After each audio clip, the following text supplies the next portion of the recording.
السلام علیکم، آپ دیکھ رہے ہیں مبشر لقمان یوٹیوب چینل. میرا نام مبشر لقمان ہے اور ایک بڑی ڈیبیٹ ہو رہی ہے آج کل، اور کچھ میں آج انڈین میڈیا کے اوپر بھی دیکھ رہا تھا اور سوشل میڈیا کے اوپر وہ بڑی بحث کر رہے ہیں کہ جی یہ جو ہمارے خاص طور پہ دو اینالسٹ جو ہیں زید حامد اور عوریہ مقبول جان، وہ غزوہ ہند کی ٹرم کو بڑا یوز کر رہے ہیں. تو انڈیا کے کچھ لوگوں کو میں نے دیکھا ہے وہ ان کا اس بات کا مذاق اڑا رہے تھے کہ جی یہ تو بالکل ارریلیونٹ سی بات ہے، یہ کیسے کہہ رہے ہیں غزوہ ہند اور یہ اور وہ. تو میں ان کو بتاؤں کہ عوریہ مقبول جان ہو یا زید حامد ہوں، یہ اپنی طرف سے تو کوئی بات کہہ نہیں سکتے. یہ تو بات کریں گے تو احادیث سے مبارکہ کی روشنی میں کرنا پڑے گی ان کو، یا قرآن پاک کی روشنی میں کرنا پڑے گی. وہی ایک مسلمان کا شیوا ہے. اور یہ ہے کہ ایک بات آپ سمجھ لیں، اور یہ بات آج سے بہت سال پہلے میں نے ڈاکٹر اسرار احمد کے منہ سے سنی تھی، اور انہوں نے اس کو بڑا کلیئر کیا تھا کہ انگریزی کے دو الفاظ ہیں، ایک وار ہے اور ایک بیٹل ہے، اور ان دونوں میں زمین آسمان کا فرق ہے. بیٹل جو ہے وہ ایک پرٹیکولر جگہ پہ ہوتی ہے، اور ایک کانفلکٹ ہے جو ایک ٹائم بیسڈ ہوتا ہے، اور وار جو ہوتی ہے ایک لمبے پیریڈ پہ ہوتی ہے. جیسے جنگ عظیم ہوئی، پہلی جنگ عظیم، World War I، World War II کئی سالوں کے اوپر محیط تھی، اور کئی بیٹلز تھیں اس میں کہ جی کوئی برما میں ہو رہی ہے تو کوئی انڈیا میں ہو رہی ہے تو کوئی کہیں پہ ہو رہی ہے اس میں لڑائی، کوئی کہیں پہ ہو رہی ہے، کوئی جاپان میں ہو رہی ہے، کوئی پرل ہاربر پہ ہو رہی ہے. وہ ڈفرینٹ بیٹلز تھیں. اب بیٹل آف کرکوک آپ دیکھتے ہیں یا بیٹل آف واٹرلو آپ دیکھتے ہیں تو وہ بیٹلز ہیں کیونکہ وہ اس جگہ پہ لمیٹڈ وار ہے اور اس پہ وہ ختم ہو جاتی ہے. غزوہ ہند، پہلے غزوہ ہم آپ دیکھیں کہ مسلمان جو ہیں نارملی ان جنگوں کے ساتھ ایسوسیٹ کرتے ہیں اس ٹرم کو جو حضور پاک صلی اللہ علیہ وسلم کی زندگی میں ہوں یا جس میں وہ شریک ہوں. تو غزوہ ہند سے جو احادیث کی روح سے ہمیں جو روایات ملتی ہیں، اور بڑی مستند احادیث کی بات کر رہا ہوں میں، اور جو سیاستہ میں بہت لوگ ان سے متفق ہیں، جو ہمیں روایات ملتی ہیں، تو حضور صلی اللہ علیہ وسلم نے ایسی بشارتیں دی ہوئی ہیں کہ غزوہ ہند جو ہے وہ ہونا ہے، یا غزوہ سندھ. اور سندھ اور ہند کا ایک تصادم بھی ہے، اور اس میں چائنا کا بھی ذکر ہے ان کے اندر. اور وہ بات یہ ہے کہ یہ شروع تو تب کی ہوئی بھی ہے. اور آج آپ اگر ٹیکنیکلی دیکھیں تو انڈیا اور پاکستان میں ہم پرپیچول حالت جنگ میں ہیں. روز ایل او سی ہماری وائلیٹ ہو رہی ہے، روز کوئی 5th جنریشن وار ہو رہی ہے، روز کوئی جیسے کوئٹہ کے اندر، بلوچستان کے اندر کوئی واقعہ ہو رہا ہے، یا اے پی سی کا واقعہ ہو رہا ہے، یا کچھ نہ کچھ چل رہا ہے ہمارا. تو ہم بیٹل نہیں ہے یہ ایک جگہ پہ کوئی لمیٹڈ 4 10 15 دن کی بیٹل نہیں ہے. یہ ایک آن گوئنگ ہماری چل رہی ہے، اور یہ تب سے آ رہی ہے اور تب سے شروع ہو گئی ہے. بلکہ ایک روایت ہے کہ سیدنا ابو ہریرہ کو حضور پاک محمد صلی اللہ علیہ وسلم نے یہ فرمایا کہ ابو ہریرہ اگر تمہاری زندگی میں یہ غزوہ ہو تو اس میں اپنا جان و مال سارا لگا دینا، اور اس میں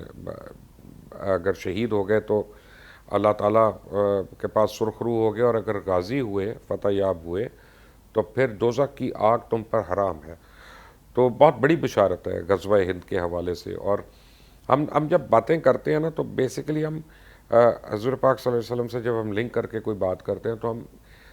مسلمانوں کی بات کر رہے ہوتے ہیں. ہم اس میں صرف یہ سیریا، لیبنن، پیلسٹین، پاکستان، ایران، عراق، یہ الگ الگ ملکوں کی بات نہیں کرتے. ہم امت مسلمہ کے متعلق بات کر رہے ہوتے ہیں. اور اس میں ایسی بھی تشبیہات ہیں جو میں نے آپ کو بتایا کہ جیسے ڈاکٹر اسرار احمد صاحب سے سنی ہوئی ہیں کہ انہوں نے کہا کہ وہ وقت آئے گا کہ اتنی ہلاکتیں ہونی ہیں مسلمانوں کی کہ دریا جو ہیں خون سے بھر جائیں گے، اور زمین پہ لاشیں ہی لاشیں ہوں گی، دھڑ ہوں گے. بلکہ ایک واقعے کا ڈاکٹر اسرار صاحب نے فرمایا کہ ایک پرندہ ہوگا جو زمین پہ اترنے کی کوشش کرے گا تو ہر جگہ لاش ہوگی، اس کو زمین نظر نہیں آئے گی، اور پھر وہ تھک کے مر جائے گا اور گرے گا. تو جب گرے گا تو وہ بھی ایک لاش کے اوپر گرے گا. اس لیول کی بھی ہو رہی ہے. لیکن ایونچولی فتح جو ہے انشاءاللہ مسلمانوں کی. کیوں مسلمانوں کی فتح ہے؟ کیونکہ تکمیل دین ہونا ہے، اور دین جو ہے اس نے پوری دنیا میں اس نے عام ہونا ہے. تو آپ اس کو مختلف چیزوں سے لنک کر سکتے ہیں، لیکن ایک وہ وقت آنا ہے. میں بیچ میں سے کچھ چیزیں نکال کے آپ کو، میں کیونکہ اس پرٹیکولر سبجیکٹ پہ رہنا چاہتا ہوں تو میں اس کے متعلق کہہ رہا ہوں کہ قیامت سے پہلے تو یہ عروج آنا ہے مسلمانوں کو. جو ہمیں واقعات ملتے ہیں، حضور کائنات محمد رسول اللہ صلی اللہ علیہ وسلم نے فرمایا کہ مسلمانوں کا ایک لشکر ہے جو ہند سے ٹکرائے گا اور ہند سے لڑے گا، اور ہند سے جب یہ لڑے گا تو اس کی تمام ہندوستان پہ اس کو فتح حاصل ہوگی، اور یہی لشکر سیونیوں کے اوپر بھی جا کے ان کے اوپر فتح یاب ہوگا اور ان کے اوپر جو ہے فتح حاصل کرے گا۔ یہ تو اب اسے تو کوئی بہت ہی پاگل ہوگا یا منکر ہوگا یا کافر ہوگا جو انکار کر سکتا ہے، کیونکہ ہمارے لیے بحیثیت مسلمان جو بات حضور پاک محمد رسول اللہ صلی اللہ علیہ وسلم نے کہہ دی وہی حرف آخر ہے اور وہی صحیح ہے، اور اس پہ تو ہمیں کوئی شک نہیں ہو سکتا۔ اچھا، اس میں صحابہ کرام کی جو روایات ہیں وہ یہ ہیں کہ ہم سے حضور پاک صلی اللہ علیہ وسلم نے فرمایا کہ مسلمانوں کا ایک لشکر ہے جو ہند سے ٹکرائے گا اور لڑائی کرے گا، اور اس کو انشاءاللہ فتح ہوگی اور فتح کامل ہوگی، یعنی فتح مکمل ہوگی۔ وہ حضرت سبحان رضی اللہ عنہ جو ہیں ان سے روایت، حضور صلی اللہ علیہ وسلم کے غلام تھے، ان کے خدمت کار تھے، کہ حضور پاک صلی اللہ علیہ وسلم نے فرمایا کہ دو میری قوم میں سے گروہ ایسے ہیں کہ جو بخشش والے ہوں گے، ایک تو وہ جو ہندوستان میں جہاد کرے گا اور پھر اس کو فتح کرے گا، اور دوسرا عیسائیوں کے ساتھ کھڑا ہوگا۔ ایکچولی جب سیدنا عیسیٰ علیہ السلام کا ظہور ہوگا دوبارہ تو مسلمان جو ان کے ساتھ جا کے کھڑے ہوں گے اور ان کے ہاتھ مضبوط کریں گے تو وہ ان عیسائی یعنی اس عیسائی گروہ کا ذکر ہے اس احادیث میں۔ اچھا، اس میں انٹرسٹنگ بات یہ ہے کہ ایک آپ کہہ لیں کافر تھا، کاہن تھا، جو مرضی کہنا ہے کہہ لیں اس کو، لیکن تھا وہ بڑا پہلے، کئی سو سال پہلے، نوسٹراڈامس، جو فرینچ ایک تھا اور بیسیکلی تو ڈاکٹر تھا، لیکن وہ پریڈکشنز بھی کرتا تھا، اور نوسٹراڈامس کی بڑی پریڈکشنز دنیا میں صحیح ہوئی ہیں، جن میں 9/11 بھی ہے، جس میں کینیڈیز کی موت بھی ہے، جس میں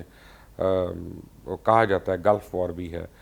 تو نوسٹراڈامس کا یہ کہنا ہے کہ یہ 2021 میں ہونا ہے غزوہ ہند جو ہے، اور اس میں اس کا کہنا ہے کہ ایک طرف سے سندھ اور ایک طرف سے چائنا یہ ہندوستان پہ حملہ کریں گے اور اس کو قبضہ کر لیں گے اس کے اوپر۔ اب سندھ کیا، جو آپ سندھ کا پورا نقشہ جب اٹھا کے دیکھتے ہیں، جو اینشنٹ سندھ ہے، تو پاکستان پورا جو ہے وہ سندھ کے اندر کا حصہ ہے، یہ جو مغربی پاکستان ہے ہمارا، اور چائنا آف کورس ہمارا ایلائی ہے، اور وہ انڈیا سے آپ کو پتہ ہے اس کی نہیں بنتی، اور ہمیں پھر اس کے اوپر اور بھی بڑی لوگوں کی پریڈکشنز ہیں۔ ایک بہت پرانے، کئی سو سال پرانے شاعر نعمت اللہ شاہ صاحب، اب نعمت اللہ شاہ صاحب نے اپنی رباعیات میں جو ہے اس کی بشارت دی ہوئی ہے کہ ایک دن ایسا ہونا ہے۔ بہت سے لوگ نعمت اللہ صاحب کی ان اشعار کے اوپر کوشچن مارک ضرور ڈالتے ہیں، کیونکہ ان کا یہ کہنا ہے کہ یہ ان کے اشعار ہیں جو ان کے بعد پتہ چلے اور یہ ان کی زندگی میں نہیں تھے تو ہم ان سے منسوب کریں۔ بھئی ہم جسے مرضی منسوب کریں، یہ اتنے سو سال پہلے تو تھا نا، یہ تو مانتے ہو نا۔ اچھا، کچھ ہندوستان کے اندر جو ان کے دانشور ہیں وہ کہتے ہیں جی غزوہ ہند تو ہو چکی، غزوہ ہند تو محمد بن قاسم کی وجہ سے ہوئی، اور محمد بن قاسم آئے، انہوں نے راجہ طاہر کو شکست دی، یا محمود غزنی آئے اور انہوں نے سومناتھ کا مندر توڑا، تو غزوہ ہند تو ہو گئی، تو اب پاکستانی یا مسلمان جو ہیں کس غزوہ ہند کا انتظار کر رہے ہیں؟ تو سوال یہ پیدا ہوتا ہے، یہاں پہ میں نے بتانا تھا کہ جو بیٹل کا اور وار کا میں آپ کو فرق بتا رہا تھا کہ محمد بن قاسم کیوں کیا، جو میری اطلاعات ہیں، جو میں نے جتنا تاریخ کو پڑھا ہے، کو اس میں غلط بھی ہو سکتا ہے، مجھے کریکٹ کریے گا اگر آپ کو اس کا کوئی بہتر ورژن پتہ ہے، کہ حجاج بن یوسف کا ایک پرسنل سیکرٹری ہوتا تھا محمد حارث، اس کو جن لوگوں نے محمد حارث نے حجاج بن یوسف کے پرسنل سیکرٹری کو مرڈر کیا، اور وہ اپنے اہل خانہ کو لے کے وہاں سے بھاگا اور سیدھا راجہ طاہر کی پناہ میں آ گیا۔ تو حجاج بن یوسف نے راجہ طاہر کو میسج بھجوایا، انہوں نے کہا کہ بھئی یہ ٹیررسٹ ہیں، دہشت گرد ہیں، قاتل ہیں، ان کو ہمارے حوالے کر دو۔ بالکل آج کل جیسے امریکہ آپ دیکھتے ہیں نا کہ وہ افغانستان کہتا ہے کہ اسامہ بن لادن ہمارے حوالے کرو، یا فلاں ہمارے حوالے کرو، یہ وانٹڈ ہے، یہ ایسے ہے۔ تو راجہ طاہر اپنے نشے میں تھا، اس نے کہا نہیں کرتا میں، ایسی کی تیسی تمہاری۔ اور پھر حجاج نے کیا کیا کہ اس نے اپنے داماد اور اپنا بھانجا محمد بن قاسم، ینگ سپہ سالار، ایک فوج پوری اس کو دی کہ تم ان کو وہاں پہ انصاف کے لیے لے کے آؤ۔ تو اس نے آ کے جب راجہ طاہر کو شکست دی، اور محمد حارث جو تھا، حارث میرا خیال ہے اس قاتل کا نام تھا، اس کو کیفر کردار پہنچایا، تو اس کے بعد حجاج کے احکامات آئے کہ اب کام ہو گیا اور اب تم واپس آ جاؤ۔ تو وہ کہنے کا مطلب ہے کہ وہ ایک بیٹل تھی، وہ آن گوئنگ غزوہ نہیں تھی۔ اب غزوہ کیونکہ ہم لنک کرتے ہیں حضور پاک محمد رسول اللہ صلی اللہ علیہ وسلم سے، اور کہ جی ان کی زندگی میں جو غزوہ ہوئی، تو یہ کیونکہ بشارت حضور پاک نے خود دی تھی اس کی، اور اس کے متعلق انہوں نے کہا تھا کہ ایسا ہوگا اور میرے گروہ ہیں جو یہ کر رہے ہیں، تو ہم ان کے ٹائم سے اس کو لے کے شروع ہو رہے ہیں. اس لیے اس کو بیٹل آف ہند نہیں کہا جا رہا، اس کو غزوہ ہند کہا جا رہا ہے. یہ میں ان لوگوں کے لیے بتا رہا ہوں جو نان مسلمز ہیں اور جن کو ہندوستان کے اندر لوگ کنفیوز کر رہے ہیں یہ باتیں کر کر کے کہ غزوہ ہند تو ہو چکی، نہیں اب ہو رہی ہے. اور میں آپ کو بتاؤں اگر آپ کا تعلق ہندوستان سے، یہ آپ کے لیے بڑا لمحہ فکری ہے، کیونکہ چائنا اور پاکستان دونوں کو آپ کچھ نہیں کہہ سکتے، اور دونوں سے مودی سرکار جو ہے وہ پنگے لے رہا ہے اور بہت زیادہ پنگے لے رہا ہے، اور اس کا فال آؤٹ ہونا ہے انڈیا کے اوپر. اور جب یہ ہوگا تو آپ دیکھیں کہ نریندر مودی جو ہے اس نے ہندوستان کے اندر خود ایسے حالات کر دیے. آپ کسانوں کو لے لیں، صرف باقی پالیٹکس کو چھوڑ دیں، جو کسانوں کو لے لیں، صرف اس سے خالستان جو ہے وہ اب بننے کے لیے پکا کھڑا ہوا ہے. اروناچل پردیش پکا ہے، ماؤس کی الگ تحریک چل رہی ہے وہاں، نیکسلائٹس کی الگ چل رہی ہے، بنگال کے اندر دوبارہ وہاں پہ اپرائزنگ شروع ہو گئی ہے. بہت زیادہ اپرائزنگز جو ہیں اس وقت ہندوستان کے اندر چل رہی ہیں. اور نوسٹرڈامس نے کہا 2021 وہ فیصلہ کن سال ہے کہ جب مارکا ہوگا، اور وہ جو ہے یہاں پہ ہند جو ہے وہ فتح ہوگا. تو احادیث کی روشنی میں اور ان کی تفسیر میں جب ہم دیکھتے ہیں تو یہ تو بالکل ممکن نظر آتا ہے ہمیں. اور جب ہم اور اہل علم جو ہیں ان کی ہم بشارات کو ہم جب دیکھتے ہیں، بشارتوں کو جب ہم دیکھتے ہیں ان کی، تو اس سے بھی لگتا ہے کہ 2021 کو خاص طور پہ انہوں نے یہ کہا ہوا کہ سندھ اور چین یہ مل کر غزوہ ہند کریں گے. تو میری اس کے اوپر میں کسی دن تفصیل سے بھی پروگرام کروں گا اور پورے حوالوں کے ساتھ کروں گا، اور وہ احادیث مبارکہ کا بھی آپ کو حوالہ دوں گا، اور تاکہ یہ ایک قسم کا آپ سمجھیں کہ آپ کی ایپیٹائٹ کو بیٹ کرنے کے لیے کہ آپ لوگ بھی ذرا اس کے اوپر جا کے انویسٹیگیٹ کریں اور دیکھیں کہ کیا ایسے کون کون سے ہمیں بشارتیں مل رہی ہیں کہ جو اب لگتا ہے کہ پوری ہونے والی ہیں. اور جب تک مودی ہے ہندوستان کے اوپر تو مجھے تو لگتا ہے، میں کنونسڈ ہوں کہ یہ ٹکڑے ٹکڑے کرے گا ہندوستان کو انشاءاللہ. اور پھر کس کا وہاں پہ غلبہ ہونا، ظاہری بات ہے سب سے لالی پرچم کا ہی وہاں پہ غلبہ ہونا ہے انشاءاللہ. اور مجھے لگتا ہے کہ دن ہماری زندگی میں ہمیں دیکھنے کو اللہ تعالیٰ نصیب کر دے گا. Tune to this channel,